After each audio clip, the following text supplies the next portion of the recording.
안녕하십니까. Y타임스 논평의 추국일입니다. 오늘은 외교의 기본도 모르는 대한민국, 외교의 기본도 모르는 대한민국, 이 제목을 가지고 함께 생각을 해보겠습니다.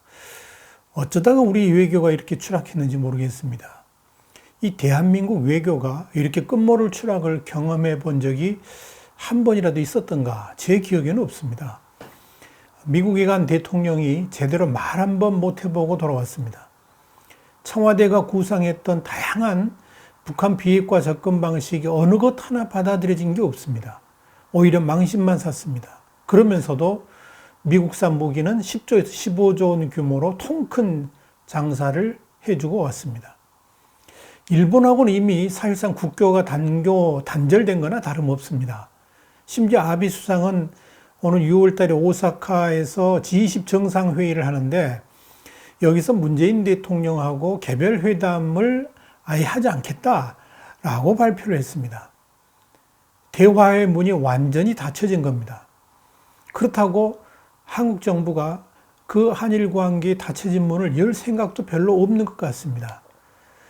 어쩌다가 이런 일이 벌어졌는지 정말 모르겠습니다. 그렇다면 중국은 어떨까요?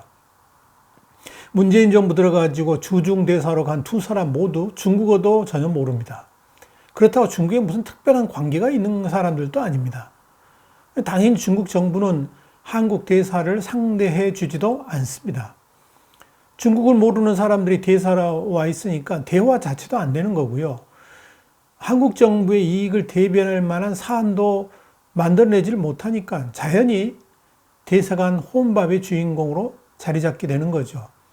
기자들하고 이야기하는 게 그게 전부 일이겠죠. 일전에 어느 중국의 한 고위 관료가 이런 말을 했습니다. 한국 정부는 중국을 몰라도 너무 모른다, 이런 이야기를 했습니다. 그러면서 한국이 중국 정부로부터 용도 폐기를 당한 것이나 다름없다. 참 이런 말을 우리가 들으면 정말 부끄러운 말인데 그런 말까지 했었습니다. 그렇다고 문재인 정권이 사실상 몰빵하고 있는 북한으로부터 대우는 그럼 제대로 받고 있느냐? 답은 전혀 아니다입니다. 김정은은 문 대통령이 아버지 뻘 되는 사람 아닙니까? 그런데 아예 아랫사람 부리듯 하대를 합니다. 이번에는 미국 편이냐 북한 편이냐 입장을 분명히 밝히라 책망까지 했습니다. 심지어 오지랖 넓게 중재자 행세하지 말라 이런 핀잔까지 쏟아냈습니다. 요즘 남북간 교류 완전 중단됐습니다. 지난 1월 말 이후에 유의미한 남북교류나 접촉은 전혀 이루어지지 않고 있습니다. 6.25 전쟁 희생자 유해 발굴에도 나오질 않았습니다. 지금 대한민국 외교는 그야말로 사면초가입니다. 어느 것 하나 온전한 데가 없고 어느 곳에든지 환영받는 데가 없습니다. 있기는 있죠. 저 멀리 우리나라 이 사람들이 들어도 잘 모르는 그런 나라들 가면 환영받겠죠. 어쩌다가 우리가 이렇게 됐을까요? 가장 큰 원인은 외교 전문가가 아니라 이념으로 무장된 청와대가 외교를 주도하기 때문에 그렇습니다. 국가의 외교에 당연히 최전방으로 나설 사람들은 외교 전문가들입니다. 전문가라는 타이틀을 괜히 붙인 게 아니고 외무고시를 괜히 통과한 게 아닙니다. 그 사람들이 그렇게 공부를 했고 또 그렇게 한 직장에서 외교부에서 20년씩 이렇게 오랫동안 한 나라에 대해서 연구를 하고 이런 사람들이 당연히 그 나라의 외교에 주도권을 쥐고 힘을 써야 될 게 아니겠습니까? 그런데 그런 외교 전문가들이 이번 정부 들어서 전혀 힘을 못 쓰고 있습니다. 문재인 정부는 출범과 동시에 소위 적폐청산이라는 명목으로 외교부의 미국 통부터 싹쓸이 했습니다. 그러면서 외교부가 완전히 힘을 잃었습니다. 문재인 청와대가 보는 외교부는 이명박 정권 때는 한미동맹부였고 박근혜 정권 때는 대북제재부 딱 그렇게 생각을 갖고 있기 때문에 그 프레임으로 외교부를 보기 때문에 당연히 외교부가 청와대의 적폐청산 대상이 되겠죠. 그러면서 외교부의 미북 및 북핵 협상 라인은 그야말로 초토화가 됐는데 어느 정도냐? 삼족을 멸하는 수준이라 할 정도로 완전히 강퇴당했습니다. 청와대 특감반이 외교부를 휘젓고 다닌 결과입니다. 이런 용고로 외교 안보 정책을 외교부나 통일부나 국방부가 직접 주도하지 못하고 아예 청와대의 손발로 전락해버렸습니다. 미국이나 북한과의 협상 정점에 외교 전문가가 있어야 되는데 청와대만 눈에 보입니다. 그러면서 청와대가 결정한 것을 외교 전문가들은 그냥 그대로 수행하는 그런 심부름꾼 역할, 수족 역할만 해야 하는 현실이 지금 대한민국에서 벌어지고 있는 겁니다. 외교부는 힘이 없습니다. 목소리조차도 낼 힘이 없습니다. 북한도 이런 외교부 유상을 아는지 강경화 장관 리용호 북한 외무상하고 만나자고 요청했는데 리용호가 어떻게 했습니까? 단칼에 거절했습니다. 왜요? 저희 외교부를 만나봤자 아무 소용없다는 걸 알기 때문에 그런 거 아니겠습니까? 이것이 외교부의 현실입니다. 그럼 왜 그럴까요? 도대체. 의욕만 넘치고 조급한 마음이 그대로 외교에 표출되고 있습니다. 이걸 우리는 초딩 외교라고 그러죠. 전문용어로. 네? 전문용어로. 초딩 외교. 그렇다면 청와대를 청와대를 접수한 외교팀들의 외교 능력이 뛰어나서 그렇게 외교를 하고 있다 그러면 뭐 말할 필요 없겠죠. 근데 그렇지 않다는 건 이미 여러 번 드러난 외교 참사로 증명되었습니다. 중국 가서만 혼밥하는 줄 알았더니 미국 가서도 혼밥했지요. 국가 표기를 잘못했죠. 엉뚱한 인사말 했죠. 이거 열거하기도 바쁩니다. 힘듭니다. 이들의 가장 큰 외교의 문제는 뭐냐면 외교의 기본이 없다는 겁니다.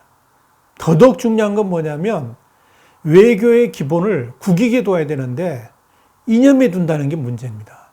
남북 문제가 외교의 최우선의 단어이기 때문에 그렇습니다.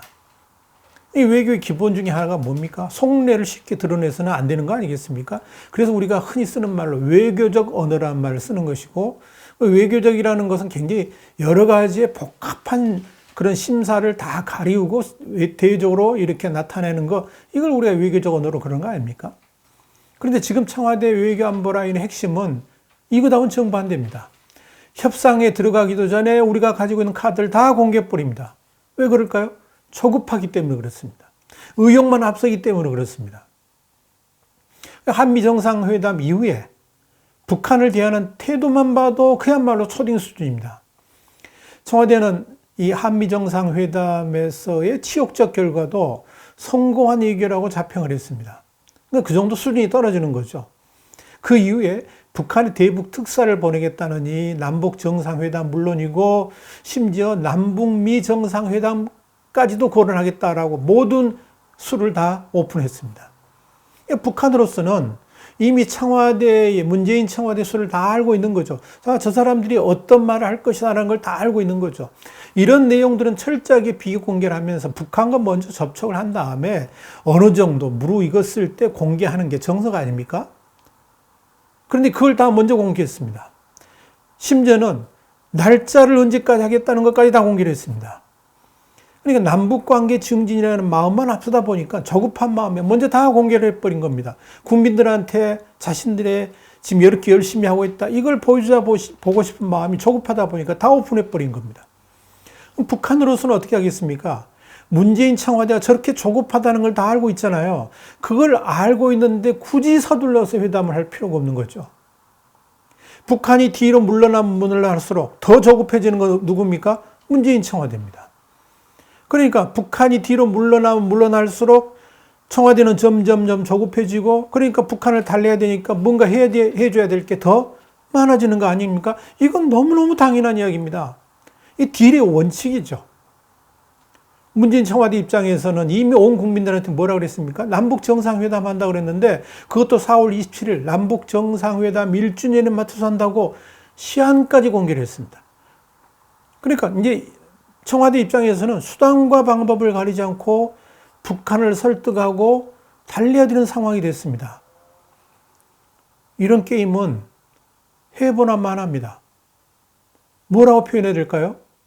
한마디로 외교의 또는 협상의 기본에 대해서 1도 모르는 사람들이 청와대에 앉아있기 때문에 이런 일이 벌어지는 겁니다. 그렇다고 정보를 분석하고 그걸 토대로 전략을 세우는 능력이 있다 그러면 얼마나 다행스럽겠습니까? 이번 한미 정상회담에서 나타난 것은 그런 문제점들이 여실히 드러났다. 이걸 볼 수 있습니다. 이미 폼페이오 장관이 이 의회 청문회에서 강력한 대북 제재 유지라든지 북한 비핵화 방침에 대해서 구구절절히 설명을 했습니다. 그런데 정작 폼페이오 장관을 만난 문재인 대통령은 완전히 헛다리 짚고 있었습니다. 심지어는 미국의 폼페이오 협상팀들은 뭐라 했습니까? 김정은과의 협상에서 빠지라. 이런 대형 외교적 실수까지 했습니다. 도대체 저 사람들이, 미국 사람들이 어떤 생각을 갖고 있는지조차도 분석을 안 했다는 이야기입니다. 왜 이럴까요? 왜 이럴까요? 이유는 간단합니다. 청와대의 확증 편향 때문에 그랬습니다. confirmation bias라고 그러죠. 확증 편향. 여러분, 뭐냐면 자기가 보고 싶은 것만 보고 믿고 싶은 것만 믿으려고 하는 그 태도가 지금 대한민국 외교를 수렁으로 빠지게 만든 겁니다. 그러니까 자신들의 생각과 다른 것은 눈에 들어오지도 않습니다. 저 사람도 당연히 나하고 똑같은 생각을 갖고 있겠지. 그 생각만 딱 하고 있다 보니까 아무리 옆에서 다른 이야기를 해줘도 그게 머리에 들어오지 않는 거죠. 그러니까 번번이 실패하는 것이고 번번이 좌초당하는 겁니다. 근데 더 큰 문제는 그것이 문제인지도 모르고 그것이 실수인지도 모른다는데 문제의 심각성이 있습니다. 그래도 노무현 정권 때는 자신들의 실수를 인정하는 용기라도 있었습니다. 그래서 노무현 정권이 처음에 뭐라 그랬습니까? 노무현 대통령이 반비면 어떠냐 그랬잖아요. 그랬음에도 불구하고 나중에 한미 정상회담을 하고 난 다음에 노무현 대통령이 생각이 바뀌지 않습니까? 내가 잘못했다. 실수 인정한 거죠. 그래서 한미 FTA도 있고 제주 강정기지에 미군 우리 해군 기지도 만들기로 했고 미국과의 동맹 유지에 얼마나 힘을 썼고 힘을 합쳤습니까? 왜요? 노무현 대통령은 자신의 실수, 자신이 몰랐던 것을 인정하고 그것을 번복했습니다. 용기가 있었기 때문에 가능합니다. 그런데 노무현 정부 2라고 말하는 이 정부는 실수나 실패마저도 성공했다고 뻑뻑 우깁니다. 이해찬 대표가 이렇게 이번 한미 정상회담 보고 성공적이었다고 자평하는 것은 그냥 정치인이니까 그랬다 칩시다. 그런데 학자 출신인 문정인 대통령 특보는 한술 더 뜨고 있지 않습니까? 성공했다고 그러지 않아요? 거기에다가 5월과 6월에 트럼프 대통령이 일본에 오게 되는데 그때 남북미 정상회담을 할 가능성이 있다라고 말합니다. 남북미 정상회담을 할 가능성이 있다고 조금 일이라도 생각하고 있다 그러면 정말 저 사람 어떻게 평가해야 될까 의심하게 만듭니다. 이번에 문재인 대통령이 트럼프 대통령에게 한국에 초청했을 때 뭐 오겠다고 말이나 했습니까? 11일에 한미 정상회담을 보고도 그따위 소리를 하고 있습니다. 누가요? 문정인 대통령 특보가요. 한마디로 제정신이 아닙니다. 저렇게 확증 편향에 가득한 사람들이 청와대와 대통령 주변을 감싸고 있으니까 대한민국 외교가 제대로 될 리가 없습니다. 그러니까 지금 대한민국 외교가 이렇게 수렁에 빠져 있는 겁니다. 이 대한민국 외교를 어떻게 해야 될까요? 대한민국의 앞날을 정말 어둡습니다. 오늘도 또 슬픈 논평을 했습니다. 마음이 무겁습니다. Y타임스 논평, 외교의 기본도 모르는 대한민국. 오늘 이 주제를 가지고 함께 생각해 봤습니다. 다음 시간에 다시 뵙겠습니다. 감사합니다.